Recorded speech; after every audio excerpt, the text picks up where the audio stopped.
High student, আমি Samir sir. আমার coaching in commerce এই ক্লাসে তোমাদের সবাইকে ওয়েলকাম জানিয়ে আজকের ক্লাস শুরু করছি। আজকের ক্লাস যেটার উপর রাখবো সেটা হচ্ছে মেটেরিয়াল কস্টিং।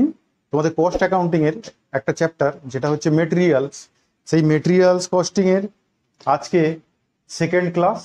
প্রথম ক্লাসটায় আমি কিন্তু ওখানে মেটেরিয়ালের বিভিন্ন লেভেল যে আছে সেই লেভেলের যে ফর্মুলাগুলো সেইগুলো নিয়ে আলোচনা করেছিলাম, ডিসকাস করেছিলাম। আর আজকে ওরই পরের পার্টটা মেটেরিয়াল লেভেল একটা বের করা হয়, লেভেল ছাড়া আরেকটা করা হয়। আমাদের মেটেরিয়াল যেখানে রাখা হয় সেটার নাম কি বলি আমরা? স্টোর।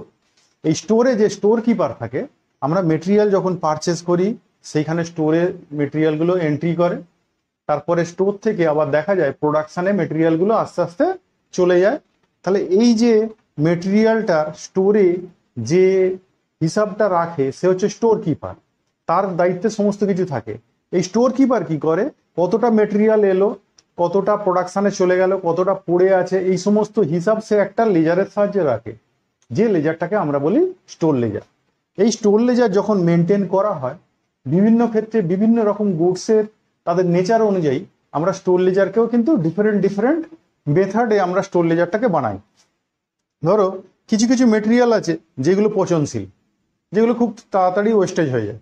তা সেই সমস্ত মেটেরিয়ালের ক্ষেত্রে করা হয় কি, যেইগুলো আগে কেনা হয়েছে সেগুলোকে আগে প্রোডাকশানে পাঠিয়ে দেওয়া হয়। বা সেল যদি হয় কোনো একটা স্টোর, ডিপার্টমেন্টাল স্টোর, অনেক রকম গুডস আসছে ডিপার্টমেন্টাল স্টোরে, যে সমস্ত গুডসগুলো আসছে সেখানে বিক্রি করার সময় করা হয় কি, যেগুলো পচনশীল দ্রব্য সেগুলো কিন্তু আগে যেগুলো এসেছে সেগুলোকে অ্যাট ফার্স্ট বিক্রি করা হয়, তারপরে নতুন যেগুলো ঢুকেছে সেগুলোকে কিন্তু পরে বের করা হয়। আর যেগুলো দেখবে যাদের স্থায়িত্ব অনেক বেশি সেই সমস্ত গুডসের ক্ষেত্রে সেখানে কোনো রকম এইরকম নিয়মকানুন মানা হয় না। সেখানে কি করা হয়, যেগুলো পরে এসেছে পরে এসে সেগুলো উপরে লাট দেওয়া হয়েছে সেই মালগুলোই হয়তো আগে বিক্রি হচ্ছে, এরকম করা হয়। তাই বিভিন্ন ক্ষেত্রে স্টোর কিপারকে কিন্তু বিভিন্ন মেথড অ্যাপ্লাই করতে হয়। সে যখন কোন মালটা প্রোডাকশানে যাবে এই ডিসিশনগুলো তাকে নিতে হয়। যদি মেটেরিয়াল ওয়েস্টেজ হয়ে যায় ম্যানেজারের কাছে কিন্তু সে দায়বদ্ধ থাকে। তাই সেখানে তাকে এই মেটেরিয়াল ম্যানেজমেন্টটা খুব সতর্কতার সঙ্গে করতে হয়। তা সে যে লেজারটা মেনটেন করে সেই লেজারটাকেও কিন্তু সে যেইভাবে মেটেরিয়ালটা পাঠাচ্ছে প্রোডাকশানে, যেইভাবে রিসিভ করছে, সে সেই মেথড অনুযায়ী কিন্তু ডিফারেন্ট ডিফারেন্টভাবে ডিফারেন্ট গুডসের জন্য ডিফারেন্ট ডিফারেন্ট মেথড অ্যাপ্লাই করে সে তার স্টোর লেজারও তৈরি করে, আর সেইভাবেই সে কিন্তু প্রোডাকশানে মেটেরিয়ালগুলো পাঠায়। এবার আমাদের এই যে স্টোর লেজার মানে স্টোর কিপার যে আছে, স্টোর কিপার যে লেজারটা মেনটেন করছে সেটাকে বলছি আমরা স্টোর লেজার। এই স্টোর লেজারটা যখন বানানো হয়, বানানোর সময় এটার দায়িত্ব থাকে কিন্তু কে বলতো? Store keeper. সে বানানোর সময় যে মেথডগুলো অ্যাপ্লাই করে সেই মেথডগুলো হচ্ছে এইরকম। দেখো আমি লিখেছি যে স্টোর লেজারের যে মেথডস আছে স্টোর লেজার বানানোর, সেই মেথডসগুলোর মধ্যে 1 নম্বর পরে ফিফো। ফিফো মিনস এর ফুল ফর্ম হচ্ছে ফার্স্ট ইন ফার্স্ট আউট। অর্থাৎ যে গুডসগুলো আগে স্টোরে ঢুকেছে সেইগুলো প্রোডাকশানে আগে পাঠানো হবে। বা কোনো যদি সেলিং ডিপার্টমেন্টাল স্টোর হয় যেখান থেকে সরাসরি গুডস সেল হয়, সেই রকম জায়গাতেও দেখবে তুমি দেখবে এই মোর আছে, রিলায়েন্স ফ্রেশ আছে, এখানে তো দেখবে তুমি হয়তো সবজি টবজিও বিক্রি হচ্ছে। সবজি টবজি যেগুলো বিক্রি হচ্ছে, যেগুলো পচনশীল, যেগুলো খুব তাড়াতাড়ি নষ্ট হয়ে যায়, সেই সমস্ত সবজিগুলোর ক্ষেত্রে দেখবে তোমার কালকে যেটা ঢুকেছে সেটাকে আগে বিক্রি করছে, করার পর সেটা বিক্রি হয়ে গেলে তারপরে আজকে যেটা ঢুকলো দুপুরে হয়তো সন্ধ্যের পর দেখা যাচ্ছে ওই আগের মালটা শেষ হয়ে গেলে তারপর সেইগুলোকে স্টোরে আবার সাজিয়ে দিচ্ছে। তাহলে তার অর্থ কি? তাহলে ওই গুডসগুলো যদি পড়ে থাকে যেগুলো কালকে ঢুকেছিল ওগুলো নষ্ট হয়ে যাবে। তাহলে সেই ক্ষেত্রে করা হয় কি, পচনশীল গুডসের ক্ষেত্রে এই মেথডটা আমরা অ্যাপ্লাই করি, যেটাকে বলি ফার্স্ট ইন ফার্স্ট আউট। অর্থাৎ যেগুলো আগে ঢুকেছে সেগুলোকে বিক্রি করব আমরা আগে। বা যেখানে প্রোডাকশান স্টোর আছে বা প্রোডাকশানের জন্য আমরা যদি একটা ম্যানুফ্যাকচারিং কনসার্নের স্টোর কিপারকে দেখি বা লক্ষ্য করি, তাহলে দেখবো সেও কিন্তু করছে কি বলতো, যেই সমস্ত গুডসগুলো আগে ঢুকেছে সেইগুলোকে আগে পাঠিয়ে দিচ্ছে প্রোডাকশানে। ধরো গম, গম থেকে ময়দা তৈরি হচ্ছে, গম যেগুলো আগের লটে যে সমস্ত লরিগুলো ঢুকেছে সেই লরিগুলোর যে গমগুলো যেখানে লাট দেওয়া আছে সেই বস্তাগুলোকে কি করছে, সে আগে পাঠিয়ে দিচ্ছে, হ্যাঁ, ওইটা থেকে ময়দা তৈরি হওয়ার জন্য। তারপরে আজকে যে লরি ঢুকেছে সেইগুলোকে কিন্তু আলাদা লটে রাখছে, সেগুলো এইগুলো শেষ হলে তারপর সেইগুলোকে পাঠাবে। কারণ এই সমস্ত দ্রব্যগুলো যদি বেশি দিন রেখে দিই এগুলো পোকা হয়ে যাবে, ওয়েস্টেজ হয়ে যাবে, ড্যামেজ হয়ে যাবে। তা সেইখানে কি মেথড অ্যাপ্লাই করা হয়? FIFO method. ফার্স্ট যেটা ইন হয়েছে ফার্স্ট সেটা আউট হবে। এখানে কিছু প্রবলেমও আছে, কি জানলে, যে এখানে প্রবলেম হচ্ছে এখানে গোডাউনের প্লেসটা কিন্তু অনেক বড় চাই। এবার গোডাউনের আবার দুটো গেট চাই, যেই গেট দিয়ে তোমার লরি ঢুকছে, হ্যাঁ, সেই গেট দিয়ে তুমি কিন্তু বের করতে পারবে না। বের করলে কি হবে, তোমার লরি যেটা ঢুকেছে সেটা তো নতুন মাল সাজিয়েছে সামনে, আর তুমি সেটাকেই বের করে দেবে, মানে লাস্ট ইন ফার্স্ট আউট হয়ে যাবে। তাহলে সেখানে দেখা যাবে পিছনের মালটা কিন্তু পড়েই থাকবে। সেখানে কিন্তু দুটো গেট রাখতে হয়, একটা গেট দিয়ে তোমার ইন হবে আর একটা গেট দিয়ে আউট হবে, তবে কিন্তু এইরকম ফিফো মেথড অ্যাপ্লাই করা যায়। তুমি কিন্তু ছোটোখাটো ক্ষেত্রে, তুমি একটা ছোট্ট দোকান, মুদিখানা দোকান, তার ক্ষেত্রে তুমি হয়তো এই মেথড দেখতে পাবে না, তারা হয়তো কোনো মেথডই মেনটেন করে না। কিন্তু কিছু কিছু ক্ষেত্রে দেখবে একটা ছোট দোকানও এই মেথড মেনটেন করে। যেরকম একটা মিষ্টি দোকানে তুমি দেখবে যে মিষ্টিগুলো কালকে রাত্রে তৈরি হয়েছিল সেইগুলোকে তারা আগে বিক্রি করছে, আবার দুপুরে হয়তো আজকে দুপুরে তৈরি হয়েছে, আজকে দুপুরে যেগুলো তৈরি হয়েছে সেগুলো কিন্তু বের করছে না, সেগুলো ভিতরেই রেখেছে। সেইগুলো কিন্তু এইগুলো সেল হলে তারপর সেইগুলোকে ওরা বিক্রি করবে। নইলে কি হবে, কালকের মালটা সেটা যদি আজকে রাত্রে পড়ে থাকে তাহলে সেটা নষ্ট হয়ে যাবে, টক হয়ে যাবে, তো সেখানে ক্ষতি হবে।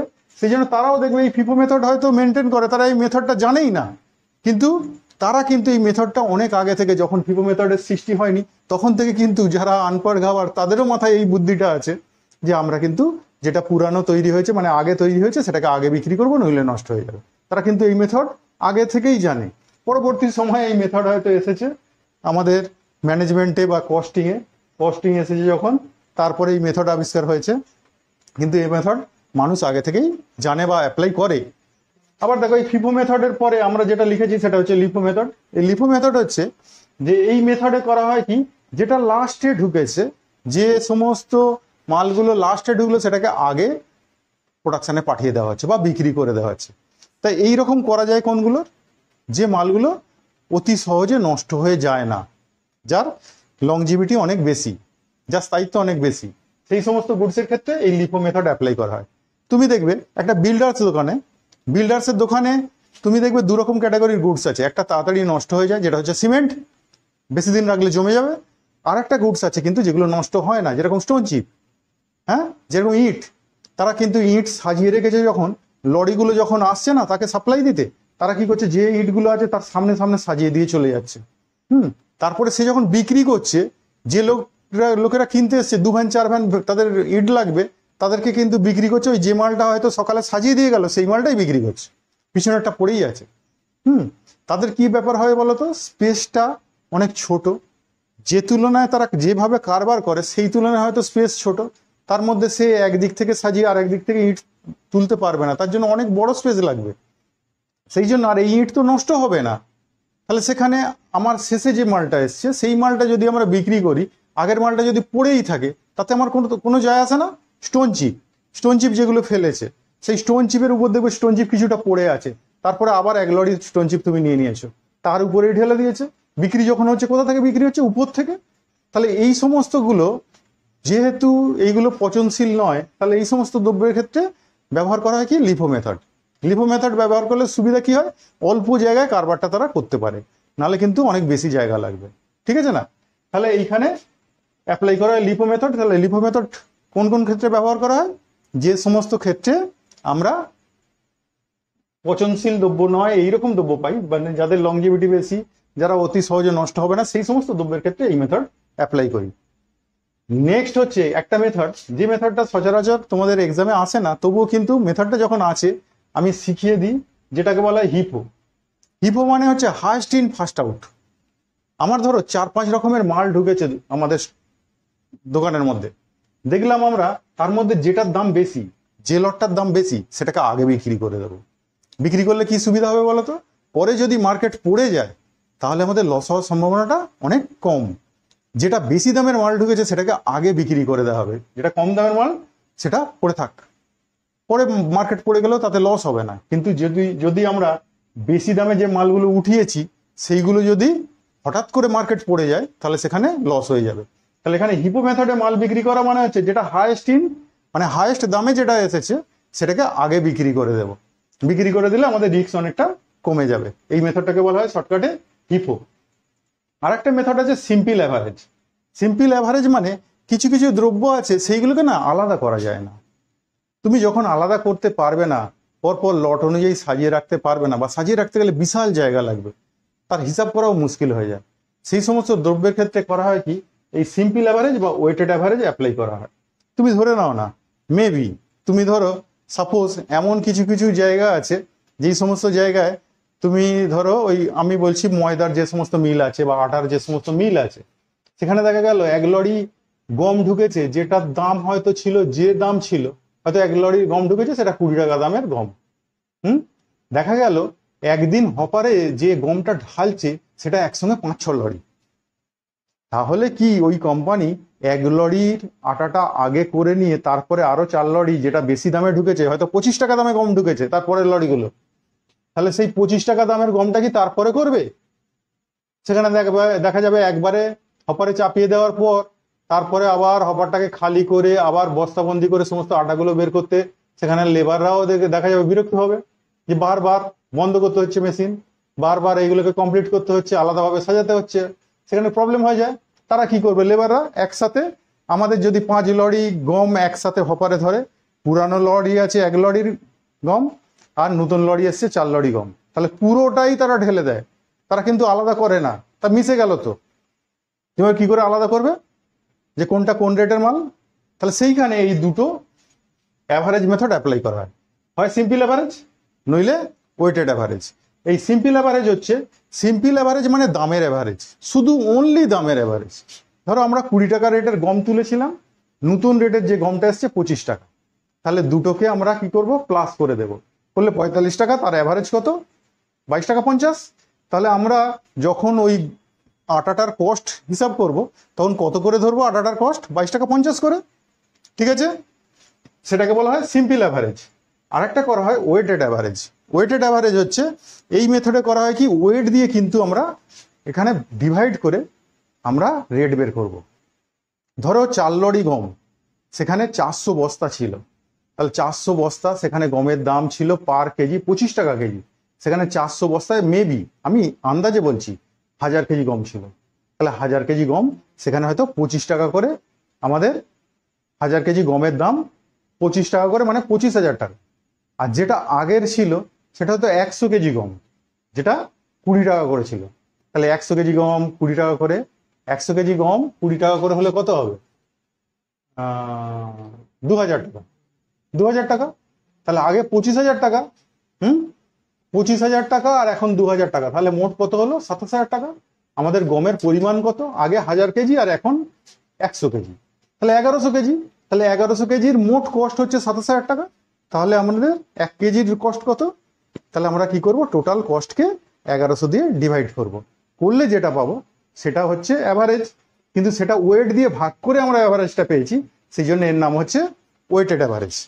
ক্লিয়ার? তাহলে আমরা টোটাল অ্যামাউন্টকে যখন ওয়েট দিয়ে ডিভাইড করে আমরা যে অ্যাভারেজ পাবো সেই অ্যাভারেজটাকে বলবো ওয়েটেড অ্যাভারেজ। আর আমাদের শুধুমাত্র রেটের অ্যাভারেজ যখন করব তখন সেই অ্যাভারেজটাকে বলবো সিম্পল অ্যাভারেজ। এবার এটা তো আমি মেথডগুলো আলোচনা করলাম, কিন্তু স্টোর লেজারের ফিগারটা কিরকম হবে, স্টোর লেজারের ছকটা কিরকম হবে সেইটা দেখাতে হবে। সেই ছকে আমরা কিভাবে পুট করব, সেটা পুট করাটা কিভাবে করতে হবে একটু বলে দিচ্ছি, দেখে নাও। একটা ছক করে দেখিয়ে দিচ্ছি, দেখো ছকটা হবে এইরকম। তোমরা উপরে লিখবে স্টোর লেজার, স্টোর লেজার লিখে তোমরা এইভাবে ছক করবে, একটা ডেটের কলম করবে। আমার একটু আন্দাজটা একটু ভুল হয়ে গেছে, সেই জন্য কি হয়েছে, এটা চওড়া হয়ে গেছে, তোমরা এতটা চওড়া ডেট করবে না, সরু করেই করবে। তারপরে দেখো আমরা কি করেছি, পুরো পোর্শনটাকে 3টে ভাগে ভাগ করে নেব। একটা হচ্ছে রিসিপ্টের ভাগ, একটা হচ্ছে ইস্যুর ভাগ, একটা হচ্ছে ব্যালেন্সের ভাগ, ঠিক আছে? রিসিপ্ট হচ্ছে গোডাউনে যে সমস্ত বা স্টোরের মধ্যে যেই সমস্ত স্টকগুলো এসে ঢুকছে সেইগুলো লিখবো রিসিপ্ট কলমে। এখান থেকে প্রোডাকশনে বেরোলে বা বিক্রি হয়ে গেলে সেইগুলো লিখবো কোন কলমে, ইস্যু কলমে। আর যেইগুলো পড়ে থাকবে সেইগুলো লিখবো ব্যালেন্স কলমে, ঠিক আছে? তাহলে স্টোর কিপার কি করে, এখানে ডেট লেখে 1 তারিখে ধরো আমরা কিছু মাল কিনেছি যেটা রেট ছিল এ, আমি ধরে নিয়েছি এ ছিল, তাহলে পরিমাণটা এখানে এখানে লিখেছি, ডট ডট ডট দিয়েছি, এখন যা পরিমাণ হবে তাই লিখবে। এ রেট ছিল, তাহলে রেটে এ বসিয়েছি, অ্যামাউন্ট হচ্ছে এই দুটো গুণ করে অ্যামাউন্টটা বসিয়েছি। তাহলে এটাকেই কি করব, ওই তারিখ আমরা ব্যালেন্সে লিখে রাখবো, ওই পরিমাণ এ করে রেট তার অ্যামাউন্ট হচ্ছে এটা। এরপর আবার দেখলাম 2 তারিখে আবার কিছুটা মাল গোডাউনে ঢুকেছে, আবার স্টোরে কিছুটা এসেছে, মানে কি নিয়েছে, পারচেস করেছে। তাহলে স্টোরে যখন মালটা আসছে তখন কোয়ান্টিটি লিখবো এখানে। এবার বি রেটে মালটা ঢুকেছে, তাহলে বি রেটে এখানে বি দিলাম, রেটে বি দিলাম, এই দুটো ইনটু করে এখানে মাল্টিপ্লাই করে লিখলাম অ্যামাউন্টের ঘরে। কিন্তু ব্যালেন্সটা যখন তৈরি করবে তখন কিন্তু গোডাউনে 2 রকম মাল হয়ে গেল। একটা হচ্ছে এই কোয়ান্টিটির মাল যেটা এ রেটে ঢুকেছিল তার অ্যামাউন্ট হচ্ছে এতটা, এই কোয়ান্টিটির মাল যেটা বি রেটে ঢুকেছিল তার অ্যামাউন্ট হচ্ছে এতটা। তাহলে এই দুটো ওই তারিখের ব্যালেন্স বলে একই সঙ্গে ব্যাকেট দিয়ে রেখে দিয়েছি। তাহলে আমাদের 2 তারিখের ব্যালেন্স কি, গোডাউনে এ রেটের মাল আছে এতটা, বি রেটের মাল আছে এতটা, তার ভ্যালু হচ্ছে এগুলো। ঠিক আছে। এরপরে আমরা দেখছি 4 তারিখে আমরা ইস্যু করেছি। একটা ধরে নিচ্ছি সাপোজ এ রেটের মালটা পুরোটাই ইস্যু করে দিয়েছি। ইস্যু করে দিয়েছি মানে যারা সেলিং ডিপার্টমেন্ট তারা সেল করেছে, আর যদি প্রোডাকশন ডিপার্টমেন্ট হয় তাহলে ম্যানুফ্যাকচারিং কনসার্ন হয়, তাহলে ম্যানুফ্যাকচারিং কনসার্নের ক্ষেত্রে সেটা প্রোডাকশনে পাঠানো হয়েছে। ঠিক আছে, তাহলে প্রোডাকশনে পাঠানো হয়েছে, আমাদের ধরে নিলাম এ রেটের মালটা প্রোডাকশনে পাঠানো হয়েছে। এবার যদি আমরা মেথড অ্যাপ্লাই করি FIFO, first in first out, তার মানে এইখানে আমরা 2 রকম মাল হাতে আছে, তাহলে এর মধ্যে আমরা প্রোডাকশনে পাঠাবো কোনটাকে, প্রথমটাকে, ফার্স্টে যেটা ইন হয়েছে সেটাকে আগে পাঠিয়ে দেব। তাহলে এই এ রেটের মালটাকে আমরা পুরোটা পাঠিয়ে দিলাম। আমি ধরে নিলাম পুরোটাই হয়তো ইস্যু হয়ে গেছে, তাহলে পুরোটাই পাঠিয়ে দিলাম। তাহলে এই ডেটে ব্যালেন্স পড়ে থাকবে কি, ব্যালেন্স পড়ে থাকবে এই বি রেটের মালটা শুধু। তাহলে বি রেটের মালটা এই পরিমাণ পড়ে আছে, অ্যামাউন্ট হচ্ছে এতটা। বোঝা গেল? তাহলে এই মেথডটার নাম হলো কি, ফিফো। এবার এইভাবে পরপর চলতে থাকবে। এবার এখানে তোমাদের একটু অড টাইপের কোনো জিনিস এলে সেটা হচ্ছে একটা হতে পারে যে আমাদের প্রোডাকশানে যখন পাঠালাম, প্রোডাকশান থেকে আবার কিছু মাল ফেরত এসেছে স্টোরে, রিটার্ন এসেছে। রিটার্ন 2 রকম হয়, একটা স্টোর থেকে, সরি প্রোডাকশান থেকে স্টোরে ফিরে আসা, আর একটা হচ্ছে সাপ্লায়ারকে আমরা যদি রিটার্ন দিই। ঠিক আছে, তাহলে প্রোডাকশান থেকে যদি স্টোরে ফিরে আসে আবার রিসিপ্টে লিখবে স্টোর কিপার। হ্যাঁ, এবার সেটা এ রেটের মালটাই যদি ফিরে আসে যেটা ইস্যু করেছিলাম প্রোডাকশানে আমরা এ রেটে, তাহলে এখানে দেখলাম হয়তো 50 পিস ফিরে এসছে, 50 পিস এ রেটে আবার রিসিভ করবে। আবার রিসিভ করলে এখানে কিন্তু 2 রকম মাল হয়ে যাবে, সেটা হচ্ছে বি রেটের মাল থাকবে তার সঙ্গে এ রেটের মাল থাকবে। এবার তুমি ধরবে যে বলবে স্যার আমরা কোনটাকে তাহলে প্রথমে বসাবো কোনটাকে শেষে বসাবো, কারণ এ রেটের মালটা তো আগের পুরানো মাল। তাহলে এখানে কিন্তু ব্যালেন্স লেখার সময় আমরা এ রেটের মালটাকে উপরেই রাখবো, ঠিক আছে, বি রেটের মালটাকে পরে রাখবো। ঠিক আছে না, যেহেতু এটা পুরানো মাল এটাকে আবার ইস্যু করে দিতে হবে যেই দিনকে প্রোডাকশন চাইবে। ঠিক আছে, তবে আমাদের র ম্যাটেরিয়াল নষ্ট হবে না, নইলে ওটা তো পচে যেতে পারে, নষ্ট হয়ে যেতে পারে। তাহলে ওটাকে আমরা উপরে রাখবো আর এই বি রেটের মালটাকে নিচেই রাখবো। ঠিক আছে, কিন্তু যদি সাপ্লায়ারকে আমরা রিটার্ন করি, সাপ্লায়ারকে রিটার্ন করলে কিন্তু সেটা ইস্যুর মতো, পারচেজ হয়েছে যখন আমরা রিসিপ্টে লিখেছি সেখান থেকে যেই ফেরত দেবো আমরা ইস্যুতে লিখবো, আর যে ডেটের পারচেজ করা মাল সেই ডেটের রেটটা লিখে দেবো। ঠিক আছে, সেটা ইস্যুতে লিখে ব্যালেন্সটা বাকিটা ফেলে রাখবো। তাহলে এই দুটো ব্যাপার থাকে। আর থাকে অড কিছু জিনিস বলতে শর্টেজ থাকে। তা শর্টেজও হলে কি হিসাবে দেখাবে, ইস্যু হিসাবে। সেটাও কি মেথডে দেখাবে, ফিফো মেথডে। শর্টেজ যদি বলে না দেয় কোন মালটা শর্ট হয়েছে, তাহলে সেখানে তুমি কি করে দেখাবে, ইস্যু করার সময় যে মেথড অ্যাপ্লাই করো, ফিফো মেথডে যদি অ্যাপ্লাই করো তাহলে আগে যেটা আছে সেটা থেকেই শর্টেজ ধরে নেবো। ঠিক আছে, এটা হলো ফিফো মেথড। তাহলে বোঝা গেল। এইবার আমি দেখাবো লিফো মেথড হলে, এই অঙ্কটাই লিফো মেথড হলে কিভাবে করতে। তাহলে এখানটা যদি লিফো করি,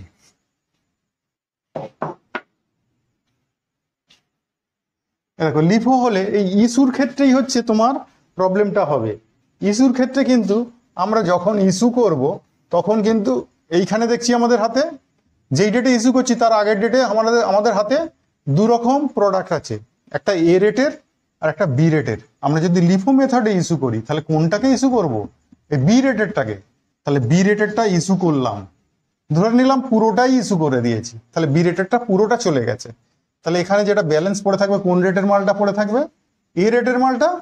তাহলে এখানে ব্যালেন্সে এ রেটের মালটা পড়ে থাকবে। তাহলে লিফো মেথড আর ফিফো মেথডের পার্থক্য বুঝতে পারলে। ফিফো হচ্ছে যখন আমরা প্রোডাকশনে পাঠাবো বা সেল করবো কোথা থেকে, উপর থেকে। আর লিফো হলে কোথা থেকে সেল করবো বা প্রোডাকশনে পাঠাবো, নিচে থেকে। ঠিক আছে, এই হচ্ছে ডিফারেন্স। তারপরে অন্যান্য সমস্ত ক্ষেত্রগুলো একই রকম, সেখানে রিটার্ন হলে যা বলেছি যেভাবে করতে হবে সেটা করবে। যদি প্রোডাকশন থেকে স্টোরে ফেরত আসে তাহলে রিসিপ্টে লিখবো, কিন্তু সাপ্লায়ারকে রিটার্ন করলে সেটা কিন্তু ইস্যুতে লিখবো, ঠিক আছে? আর শর্টেজ হলেও ইস্যুতে লিখবো। হ্যাঁ, ফিফো মেথড হলে আমাদের যদি রিটার্নগুলো যদি ডেট বলে দেয় তাহলে যে ডেটে মালটা ঢুকেছিল সেই ডেটের যে রেটটা আছে সেই রেটটাই বসাবো, কিন্তু শর্টেজ হলে রেট তো বলে না।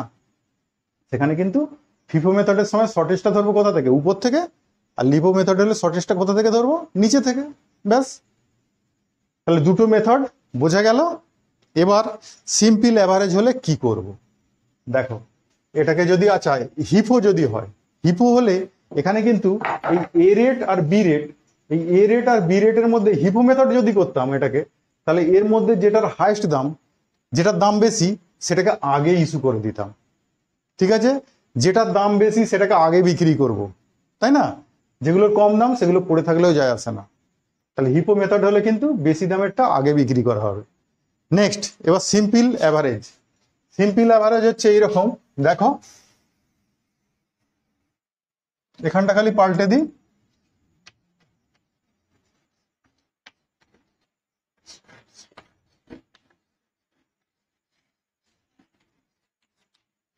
দেখো সিম্পল অ্যাভারেজ মেথডে এখানে করা হবে কি জানো? এখানে কিন্তু আমরা যখন ইস্যু করব, ধরো এটাই ইস্যু করছি যে, হ্যাঁ, এই ইস্যুটার ক্ষেত্রেই পরিবর্তনটা হবে।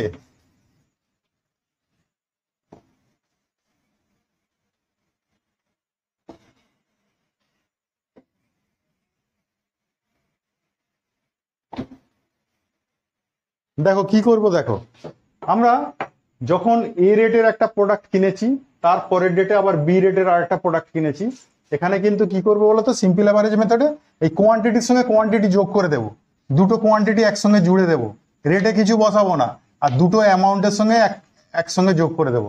মানে আমাদের এ রেটের মালের যে অ্যামাউন্ট আর বি রেটের যে অ্যামাউন্ট সেই অ্যামাউন্টগুলো যোগ করে দেবো, রেটে কিছু বসাবো না। কোয়ান্টিটির সঙ্গে কোয়ান্টিটি প্লাস করে দেবো, আর অ্যামাউন্টের সঙ্গে অ্যামাউন্ট প্লাস করে দেবো, রেটে কিছু বসাবো না, ঠিক আছে? এবার বলবে 4 তারিখে তো আমরা ইস্যু করেছিলাম, তাহলে কি রেটে ইস্যু করব? তাহলে 4 তারিখে রেটটা হবে, আমাদের দু রকম মাল আছে দেখো, এ আর বি, তাই না? এ রেটের একটা প্রোডাক্ট আছে আর বি রেটের একটা প্রোডাক্ট আছে। তাহলে এখানে আমরা ইস্যু করব এ প্লাস বি বাই 2 এই রেটে। দু রকম মাল আছে দু রকম রেটের, তাহলে দু রকম রেটের অ্যাভারেজ কত? এ প্লাস বি বাই 2, তাহলে সেই রেটে আমরা ইস্যু করব। এবার এইটার সঙ্গে এটা মাল্টিপ্লাই করে যা হবে সেটা অ্যামাউন্ট। এবার এখানে কি করব? এই কোয়ান্টিটিটা এর থেকে যদি বেরিয়ে যায় তাহলে এই কোয়ান্টিটি থেকে এই কোয়ান্টিটি বাদ দিয়ে যেটা পড়ে থাকবে সেটা হচ্ছে ব্যালেন্স, আর অ্যামাউন্ট এই অ্যামাউন্ট থেকে এই অ্যামাউন্ট বাদ দিয়ে যেটা পড়ে থাকবে সেটা হচ্ছে ব্যালেন্স। রেট কিছু লিখবো না, ক্লিয়ার? তাহলে সিম্পল অ্যাভারেজে দু রকম প্রোডাক্ট, সেই দু রকম প্রোডাক্টের দু রকম রেট, তার দু রকম রেট যখন আছে সেই প্রোডাক্টগুলো আমরা যখন পারচেস করেছি কি করেছি? কোয়ান্টিটির সঙ্গে কোয়ান্টিটি মিশিয়ে দিয়েছি, অ্যামাউন্টের সঙ্গে অ্যামাউন্ট মিশিয়ে দিয়েছি, দিয়ে একসাথে রেখেছি, রেট সেই জন্য কিছু লিখিনি। কিন্তু তারপরে যখন আমরা ইস্যু করছি তখন তো আমাদের হাতে বলছি দু রকম প্রোডাক্ট আছে, একটা এ রেটের একটা বি রেটের, তাহলে এই দুটোকে জাস্ট অ্যাভারেজ করেছি, এ প্লাস বি বাই 2, সেই রেটে ইস্যু করে দিয়েছি, তাহলে এর নাম হলো সিম্পল অ্যাভারেজ। আর যখন ইস্যু হয়ে যাবে তাহলে কোয়ান্টিটি থেকে কোয়ান্টিটি বাদ আর অ্যামাউন্ট থেকে অ্যামাউন্ট বাদ দিয়ে ব্যালেন্সটা লিখবে, ব্যাস। তাহলে এইভাবে করে যাবে পরপর। এবার যদি এটাই ওয়েটেড অ্যাভারেজ হতো তাহলে কি করব? তাহলে কিন্তু এটা ওয়েটেড হলে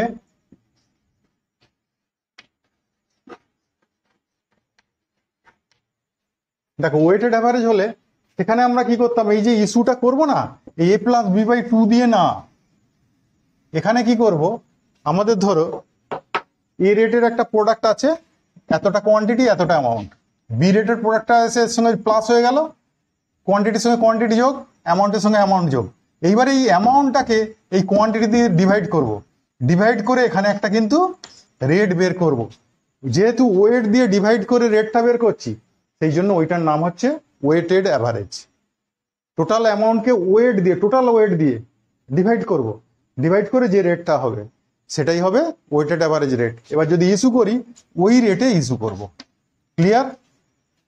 তাহলে এখানে আমরা বললাম দু রকম প্রোডাক্ট আছে, একটা হচ্ছে এ রেটের প্রোডাক্ট ছিল বি রেটেড প্রোডাক্ট যখন এলো, এর সাথে কি করলাম, কোয়ান্টিটির সঙ্গে কোয়ান্টিটি প্লাস করলাম, অ্যামাউন্টের সঙ্গে অ্যামাউন্ট প্লাস করলাম, করে যেটা হলো এই টোটাল অ্যামাউন্টকে এই টোটাল কোয়ান্টিটি দিয়ে ডিভাইড করলাম, যে রেটটা বেরোলো ওটাই হচ্ছে ওয়েটেড অ্যাভারেজ রেট।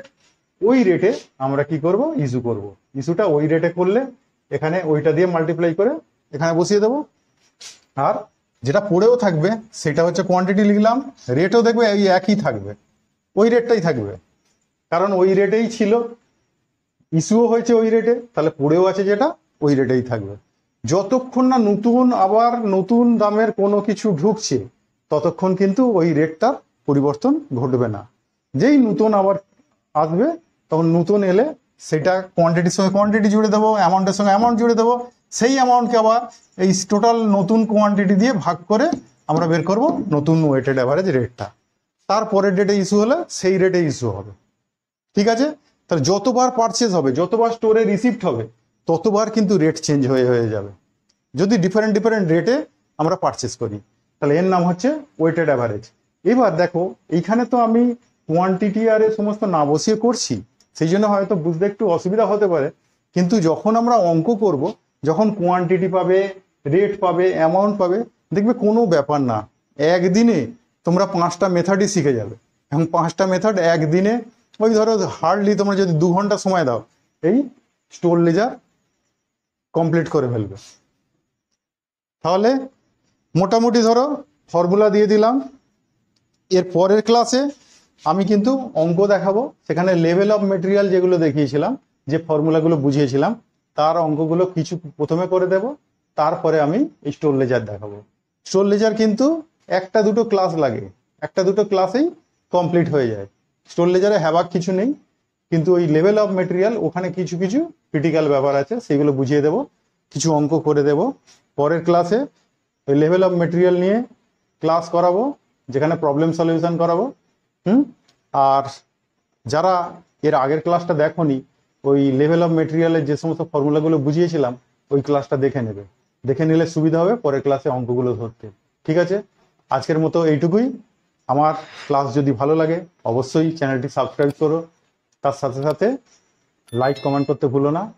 তাহলে আজকের মতো টাটা, পরের ক্লাসে দেখা হচ্ছে।